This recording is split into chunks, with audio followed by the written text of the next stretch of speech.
7절 말씀 제가 봉독하겠습니다. 이에 이고니온에서 두 사도가 함께 유대인의 회당에 들어가 말하니 유대와 헬라의 허다한 무리가 믿더라.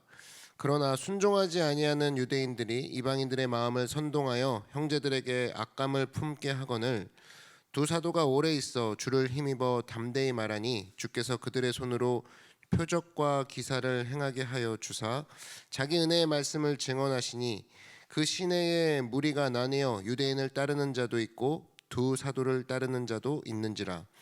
이방인과 유대인과 그 관리들이 두 사도를 모욕하며 돌로 치려고 달려드니 그들이 알고 도망하여 루가오니아의 두 성 루스드라와 더베와 그 근방으로 가서 거기서 복음을 전하니라. 아멘. 네, 오늘은 아무것도 못하는 나를 발견할 때, 아무것도 못하는 나를 발견할 때라는 제목으로 하나님 말씀 증거하도록 하겠습니다. 사도 바울의 1차 전도 여행입니다. 이 사도 바울을 볼 때 많은 사람들이 이렇게 얘기하는 사람이 있습니다. 너무 쉽게 하는 거 아니냐? 사도 바울은 역시 달라. 우리랑은 달라. 실제로 이 사도행전을 보다 보면 사역을 되게 쉽게 하는 것처럼 느낄 때가 있습니다. 사도 바울이 굉장히 수월하게 사역을 진행하는구나, 부럽다. 그러나 사도 바울은 이 모든 것 뒤에 영적인 싸움이 있었다라는 거예요. 오늘도 보면 이 녹록지 않죠. 순종하지 않는 유대인들이 나오고 악감을 품은 자들이 나오고 이런 상황 속에서 사도 바울이 사역을 진행한다라는 겁니다. 이 요한복음 16장 33절을 보면 세상에서는 너희가 환난은 당하나, 예수님도 얘기하셨습니다. 환난이 없다가 아니고 환난을 당하나, 항상 그래요. 세상에서는 너희가 환난을 당하나 담대하라, 내가 세상을 이기었노라. 여러분 믿으십니까? 그러니까 예수 믿었는데 왜 환난이 오냐? 질문 자체가 잘못된 겁니다. 예수 믿고 있는데, 잘하고 있는데 왜 저에게 어려움이 옵니까? 이 질문 자체가 그렇게 접근할 수가 없는 거죠. 결코 환난이 없는 게 아니라, 쉽다는 얘기가 아니라 이긴다라는 겁니다. 이긴다. 그래서 우리가 바울에 대해서도 바울이 뭐가 힘듭니까? 바울이 뭐가 힘드냐라고 했을 때 바울이 일일이 사실 답변하지 않습니다.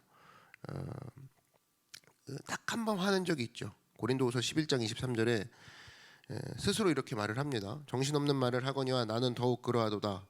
자기가 정신없는 말을 한다 이거예요. 그러면서 홍수같이 말을 쏟아붓는데, 내가 수고를 넘치도록 하고 옥에 갇히기도 더 많이 하고 매도 수없이 맞고 여러 번 죽을 뻔하였으니 유대인들에게 40에서 하나 감한매를 5번 맞았으며 3번 태장으로 맞고 1번 돌로 맞고 3번 파선하고 1주야를 깊은 바다에서 지냈으며 여러 번 여행하면서 강의 위험과 강도의 위험과 동족의 위험과 이방인의 위험과 시내의 위험과 광야의 위험과 바다의 위험과 거짓 형제 중의 위험을 당하고 또 수고하며 애쓰고 여러 번 자지 못하고 줄이며 목마르고 여러 번 굶고 춤고 헐벗었노라.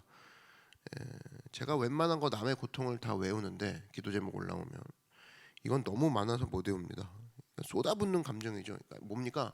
내가 안 당한 게 아니라 이 대가 치르면서 한다 그 얘기죠. 우리는 여기서 하나가 뭡니까?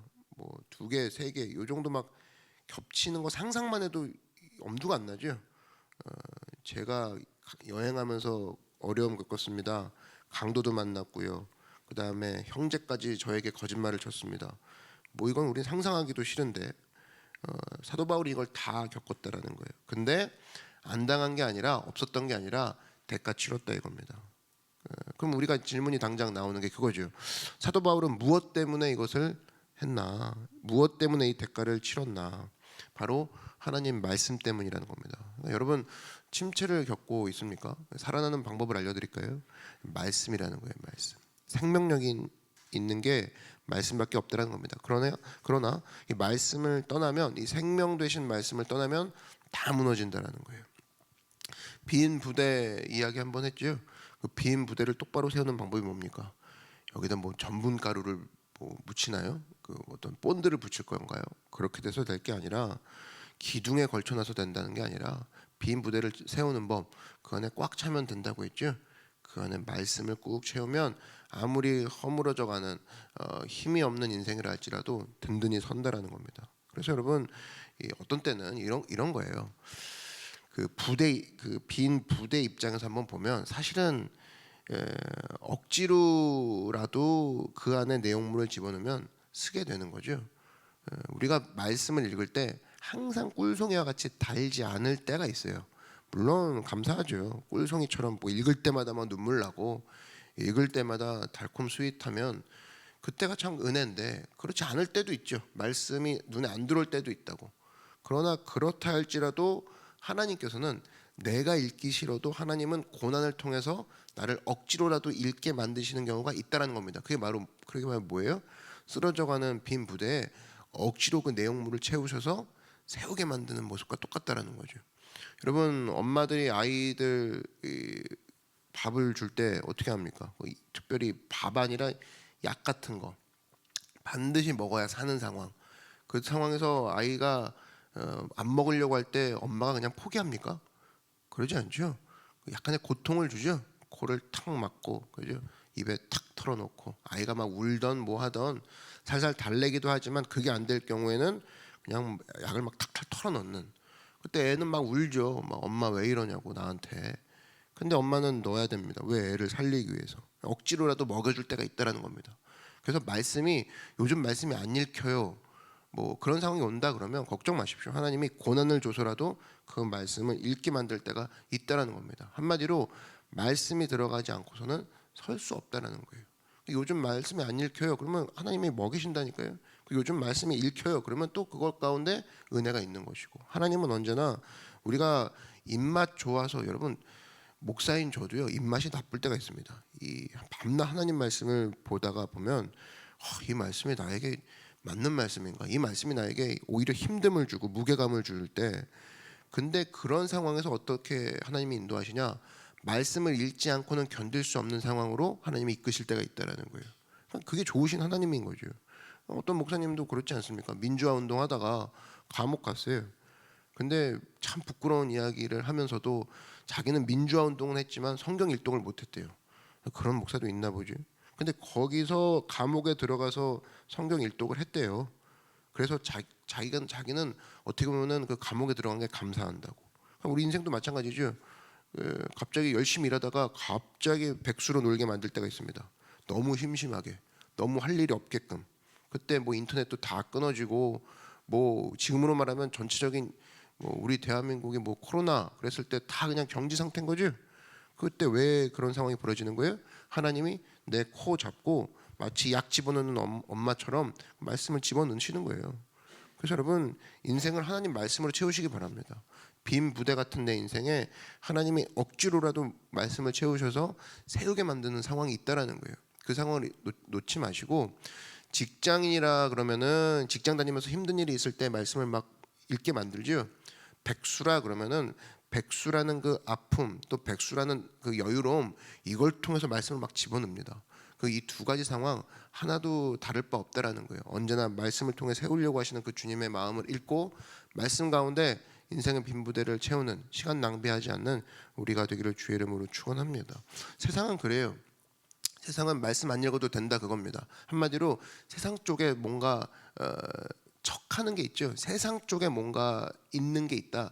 세상이 더 붙들만하다. 이걸 늘 보여줘요. 암벽 등반하는 사람들 얘기를 들어보면 제일 무서운 게 뭐냐? 우리는 제일 무서운 게 뭐예요? 막 이렇게 떨어질 것 같은 거, 그죠? 높아지면 점점 올라오는 그 공포감, 그거 같은데 그러지 않대요. 거미줄이래요, 거미줄. 거미가 뭐 할 게 뭐가 있나, 이렇게 툭 치면서 올라가면 되지. 그게 아니라 올라가다 보면은 이 거미줄이 쳐놓은 부분이 있다라는 겁니다. 그러니까 이렇게 손을 딱 잡아야 되는데 거미줄이 있고, 그 거미가 이제 거미줄을 쳐놓은 그곳으로 흙이 올라와서 싹 묻지 않습니까? 금방 힘들게 올라가다 보면은 저게 막 흙처럼 보인다는 거예요. 마치 붙잡을 만한 것처럼. 탁 붙잡는 순간 뭐냐? 이게 그냥 그 거미줄 위에 흙이 올라가서 살짝 묻은 상황이라는 거죠. 그러니까 크게 위험이 있다라는 겁니다. 힘있게 저걸 든든하다라고 잡았는데 이 거미줄을 잡은 거죠. 그러니까 훅 무너지는. 그래서 한번 이렇게 툭툭 쳐보고 올라간다고 하는데, 이 초보자들은 모르지만 경륜자들은 한번 쳐다본대요. 저게 잘 보면은 순간적으로 봤을 때는 돌이나 바위처럼 보이지만 거미줄이라는 겁니다. 흔들린다는 거예요. 흙이니까, 그 거미줄 위에 올라 있는 흙이니까. 근데 초보자들은 이걸 붙잡아서 떨어져 다치는 경우가 많고, 고수들 있죠. 고수들은 한번 본다라는 겁니다. 잡을 만한가. 우리 인생도 마찬가지라는 거예요. 세상이 우리에게 주는 것은 항상 믿을 만하다 이걸 줘요. 잡을 만하다 이겁니다. 돈이 믿을 만하다. 트렌드를 따라야 된다. 너의 경력을 따라가라. 거미줄입니다. 거미줄에 살짝 흙을 묻혀놓고 믿을 만하다라는 거예요. 믿을 만하다.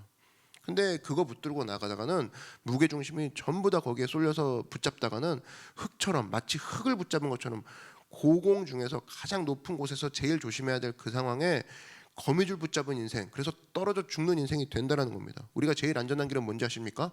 말씀을 뿌리에 두고 하나님 말씀, 우리가 만세반석 그러잖아요. 락 오브 에이지 그러잖아요. 주님은 나의 반석이십니다. 그 반석을 붙들 때 살 수 있다라는 겁니다. 사도 바울이 모든 그 위험을 감수하면서, 강의 위험, 강도의 위험, 광야의 위험, 거짓 형제의 위험을 감수하면서도 말씀을 계속 붙잡았던 이유가 그거라는 거예요. 말씀을 붙잡아야지만 자기가 올라가고 살 수 있다라는 겁니다. 말씀이 모든 세상 속에서의 반석이 되기 때문이라는 겁니다. 물론 이 사도 바울도 개인적으로 실수할 때도 있었죠. 이 거미줄을 잡을 때도 있었습니다. 사도 바울이 그런 실수를 했었나? 했었어요. 오늘 살펴본 게 1차 전도 여행인데, 여러분 사람이 좀 익숙해지다 보면은 자기 자신을 믿는가 봐요. 아무리 사역이라 할지라도. 사도 바울이 2차 전도 여행을 쭉 넘어가면은 아테네를 간 적이 있습니다. 그 당시 아테네만 해도 굉장히 발전된 도시고 벌써 사람이 붕붕 뜨는 도시인가 봐요. 사도 바울도 뭔가 흥분했었던 것 같아. 거기서 설교를 하는데 다른 곳에서 했던 설교랑은 비교가 많이 됩니다. 사도 바울 같지 않은 느낌이 있어요. 다른 것에 비해서 웅변하는 느낌이 있어요. 기교가 막 들어가고 해박함이 막 드러납니다. 그래서 우리는 여기까지만 딱 보면은 엄청난 결과가 나타나겠지. 그리스의 아테네 한복판에서, 그것도 절대 말에 눌리지 않는 사도 바울이 딱 서서 얘기를 했어. 그러면 엄청난 부흥의 결과가 있겠지 우리는 기대하는데, 여러분 베드로 같이 학문 없는 범인이 기도하면서 설교했을 때 사도행전 2장에 보면은 3,000명이 회개하고 돌아오지 않았습니까? 그러면 이렇게 해박한 설교를 하면 적어도 10배, 그죠? 10배 정도에 한 3만 명 정도는 돌아오겠다 생각할 거라는 거예요. 근데 결과는 어땠어요? 대실패였죠. 대참패였습니다. 겨우 몇 명 믿었어요. 관심 보였어요. 믿은 게 아니라. 그래서 여러분 모든 하나님의 쓰임받는 백성의 특징이 있습니다. 실패하고 난 다음에는 실패가 중요한 게 아니라 정말 하나님의 능력을 받고 또 하나님 안에서의 제대로 걸어가는 삶의 특징은 실패 뒤에 분석을 합니다. 내가 왜 그랬는가? 그 실패에서 분석했던 내용이 고린도전서 2장 1절에서 나오죠. 형제들아, 내가 너희에게 나아가 하나님의 증거를 전할 때에 말과 쥐의 아름다운 것으로 아니하였나니 내가 너희 중에서 예수 그리스도와 그가 십자가에 못 박히신 것 외에는 아무것도 알지 아니하기로 작정하였습니다. 사도 바울이 뼈아프게 생각한 건 뭐냐? 내가 아테네에서 웅변도 좋았고 문장력도 좋았고 단어 선택도 되게 잘했는데 하나 빼먹은 게 있다. 엄청난 거 빼먹었다. 내가 그게 사람의 말인 줄 몰랐다라는 거예요. 그죠? 내가 그래서 다시는 사람의 말로 전하지 아니하고 십자가 외에는 증거하지 아니하겠노라. 사도 바울이 실패를 분석하죠. 그래서 저도 이 목회 사역하다가 유혹에 빠질 때가 있습니다. 말씀 중요해요. 근데 말씀을 붙잡다가도 말씀 말고 더 중요한 게 있지 않을까라고 유혹에 빠질 때가 있어요. 그때 무게중심이 말씀보다 다른 것에 옮겨질 때가 있거든요. 그런 순간을 가만히 분석해보고 보면 그때 오히려 삶의 어려움이 오고 성도들이 더 성장이 중단되는 일이 벌어지더라고. 목사가 딴짓했을 때, 목사가 딴 거에 신경을 썼을 때, 그때마다 우리가 정신 차리면서 돌아가야 될 곳이 바로 어디냐? 고린도전서 2장 1절이라는 거예요. 예수 그리스도와 우리가 돌아갈 곳이죠. 그가 십자가에 못 박히신 것 외에는 그거 말고는 아무것도 알지 아니하게로 작정하였노라. 우리는 근데 그거 빼고 알려고 할 때가 너무 많죠. 예수 그리스도 늘 함께 계시는 분, 오케이 생략. 그리스도의 십자가, 지금 선교 기간은 아니니까 그 정도 비참하고 뭔가 생각하면 우울해질 수도 있어. 십자가 빼고 오케이. 항상 나의 마음, 뭐 나의 각오 이런 거에 집중하자. 이게 우리의 현대인의 신앙의 무능력한 모습이라는 거예요. 그래서 여러분 사도 바울의 모습 보십시오. 내가 힘들고 어려울수록, 아무것도 못한다고 느껴질수록, 아무것도 못해서 실패했다고 느껴질수록, 그리스 아테네에서 실패를 경험하고 난 다음에 바로 붙잡은 게 뭐예요? 예수 그리스도와 그리스도가 십자가에 십자가에서 못 박힌 거 외에는 내가 아무것도 증거하지 아니하기로 작정하여 놓으라. 글로 바로 돌아간다라는 겁니다. 그래서 여러분 잊지 마십시오. 여러분 특별히 무능력한 자기를 발견했습니까? 내가 아무것도 못한다는 걸 발견했어요? 그러면 집에 틀어박혀 갖고 아무것도 못하는 내 마음속에 하나님이 찾아오신다는 거예요. 뭐예요? 내가 너의 하나님이다. 내가 예수 그리스도다. 그리고 내 삶 가운데 내 감옥이 있죠. 내 마음속에 나는 마음속에 아무것도 못해. 우울해. 나는 아무것도 못하는, 비교했을 때 누구보다도 못한 나야 라고 했을 때 그 속임에 넘어가지 말고 예수 그리스도를 만나시는 그 예수 그리스도의 십자가를 기억하는 여러분들에게 주의 이름으로 축원합니다. 그것이 우리를 살리는 길이라는 거예요. 여러분, 그래서 악한 마귀가 가장 두려워하는 게 뭐냐? 하나님 말씀이에요. 하나님 말씀 만나면 사람이 살아나니까, 사람이 정신을 차리니까. 요한일서 3장 8절에 보니까 하나님의 아들이 나타나신 것은 마귀를 멸하려 하심이라. 하나님 말씀이 선포되면은 마귀는 꼬리를 내리면서도 도망치게 돼 있다라는 거예요. 악한 마귀가 교회 안까지 들어와서 계속적으로 증거하면서 사람들을 꼬시는 내용이 뭐냐? 하나님 말씀 증거하는 거 빼고 다 하라, 그거예요. 하나님 말씀 증거하는 거 빼고 교제하라. 하나님 말씀 증거하는 거 빼놓고 봉사하라. 하나님 말씀 증거하는 거 빼놓고 어떻게든 교회든 나가기는 해라. 구제 좋아, 선행 좋아, 그런 거 다 얘기하면서도 여러분 잊지 마십시오. 이 교회가 구제하면요 신문에 나요. 그죠? 이 교회가 어디에 헌금을 했다, 어디에 기부를 했다, 신문에 난다고. 그냥 너는 어떤 교회야? 그러면 이런 거죠. 우리는 다른 것이 아니라 예수 그리스도의 신실하심을 전하는 교회야. 그러면 이런 질문이 항상 옵니다. 죄송한데 다른 건 안 해요? 이런 거죠. 아니, 우리는 예수 그리스도만 신실하게 증거합니다. 다른 구제나 이런 건 없나요? 이런 걸 물어본다고. 그게 세상이에요. 여러분, 세상은 십자가 복음 외에 다른 거 더 열심히 하는 건 없나요? 이걸 물어보는 게 세상입니다. 우리 스스로도 그런 질문을 할 때 참 초라하고 비참하게 여겨질 때가 있죠. 와, 나는 다른 거 좀 할 거 없나? 다른 걸 좀 해서 예수님께 돋보일 게 없는가? 아니라는 겁니다. 교회의 본질은 뭐냐? 하나님 말씀에 생명을 걸고 거기에 목숨 걸 줄 알아야 된다는 거예요. 성도도 마찬가지 아니겠습니까? 내가 무능력하고 내가 힘들고 어렵고 실패하고 이런 걸 분석했을 때 돌아갈 곳이 바로 어디냐? 예전의 내가 아닌, 더 나은 내가 아닌 예수 그리스도라는 겁니다.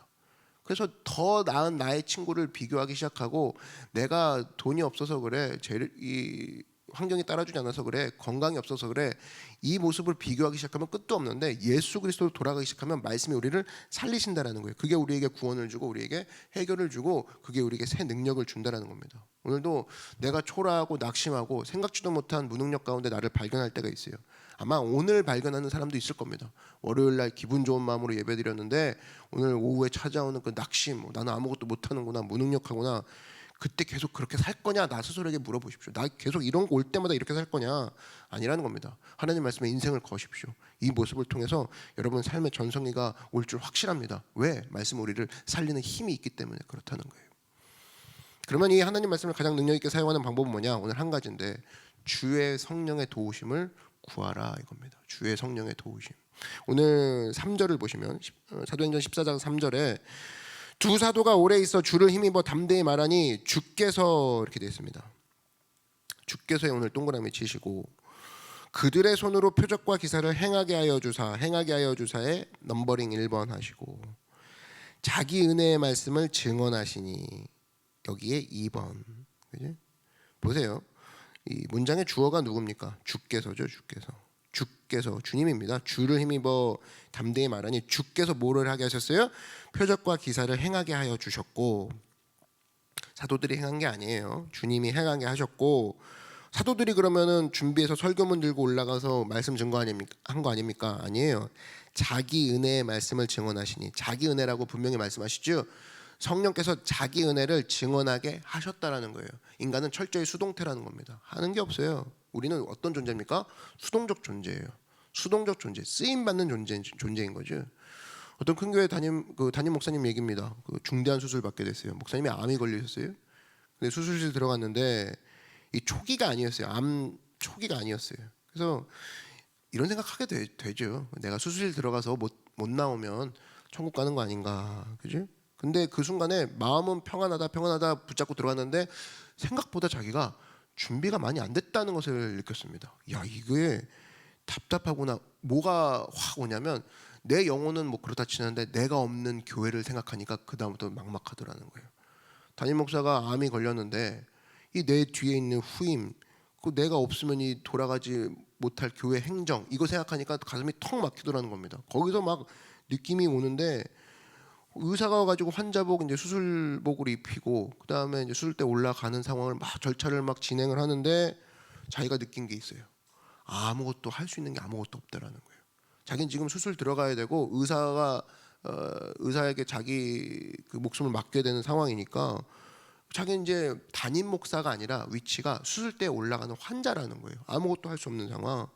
그래서 마취할 때 자기가 할 수 있는 게 아무것도 할 수 있는 게 없고 가만히 있어 주는 것밖에 없더라는 거예요. 반항하지 않고. 그죠? 그래서 여러분 그런 게 있대요. 마취과 의사가 와가지고 마취 넣어줄 때 그 내가 죽어도 마취되나 봐라 막 따기 때리면서 막 그 스스로가 막 발악하면 마취 되긴 되지만 이렇게 수월하게 잘 안 된다 그러죠. 뭐 넘어가긴 넘어가는데 그 원활하진 않대요. 그러니까 그때 환자가 좀 도와줄 수 있는 게 뭐냐면 마취할 때 마음 평안히 하고 의사 따라가는 거예요. 빨리 마취되라고. 그거밖에 할 일이 없다라는 거예요. 자기가 그걸 느끼는 순간 아니 수없이 많은 결제를 하고 수없이 많은 목사로서 그 운영을 했던 그 많은 것들을 할 수 있었던 난데 지금 이 시간에 할 수 있는 것은 마취가 잘 되도록 평안히 가만히 있는 것밖에 할 수 없다. 그래서 그 마취가 되고 나서 의사가 나를 수술하는 걸 기다리는 수밖에 없다. 그거 생각하니까 자기가 할 일이 아무것도 없더라는 겁니다. 그리고 누가 낫게 하는 걸 기다리는 수밖에 없냐? 하나님이 낫게 하는 걸 또 기다리는 수밖에 없다라는 거예요. 아물게 해주십시오. 그러니까 생각해 보니까 그렇게 할 일 많던 내가 아무것도 할 수 없는 나로 돼 있다라는 겁니다. 그 순간적으로 그때 깨달은 게 뭐냐? 이 목사님의 한 문장 하나예요. 인생은 수동태다. 내가 할 수 있는 게 뭔가?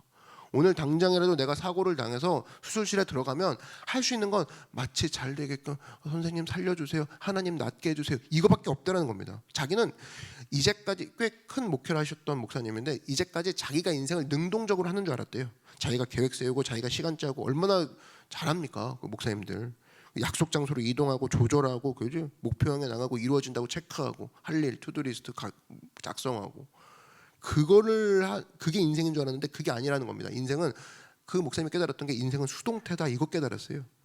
그래서 물론 이 다음에 깨어나셨고 이 암 수술이 잘 돼가지고 사역 가운데 임했는데 완전히 바뀌었다는 겁니다. 인생이 능동태라고 생각하면서 막 움직였던 인생과 같은 목사인데도 불구하고 수술실 들어갔다 나와서 아무것도 할 수 없는 인생이 사람이구나, 인생은 수동태구나 느껴지는 순간 자기가 하나님 앞에 새로워지는 느낌이 있더라는 거예요. 그러면서 하나님이 이러셨다는 거예요.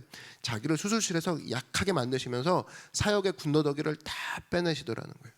그러면서 자기가 이제는 가장 중요한 핵심, 성령께서 하게 하소서, 주께서 하게 하소서, 주님이 이끄신 대로 가기 원합니다. 늘 찬송 때 찬양팀 시켜가지고 불렀던 그 노래가 이젠 자기 고백이 되더라는 거예요. 주님이 하소서, 주님이 이루소서, 주의 나라 이루어지리다. 맨날 주기도문 때 외웠던 내용들이 이제는 수동태구나, 인생 수동태구나. 동시에 뭘 얘기하는 거예요? 인생의 주역은 하나님이구나. 여러분 잊지 마십시오. 우리가 젊다 해서 우리의 인생 능동태 아닙니다. 우리 젊다 해서 우리가 할 수 있는 것들이 있는 게 아니에요. 젊든 나이가 많든 인생의 주역은 하나님 되시고, 여러분 믿으십니까? 인생의 주역은 내가 아니다라는 거예요. 그래서 지금도 하나님 떠나 방황하는 사람들을 보면 자기가 인생의 주인이죠. 자기가 뭔가 해볼 것 같고 자기가 뭔가 그림을 그려가고, 절대 아니라는 겁니다. 빨리 깨닫고 하나님이 우리에게 주신 능력을 의지하면서 하나님 내가 말씀 가운데 특별히 성령께서 움직여 주시옵소서, 그 성령을 오늘도 따라가기 원합니다. 그 말씀 가운데 온전히 서서 능력 있게 쓰임받는 여러분 되기를 주의 이름으로 축원합니다.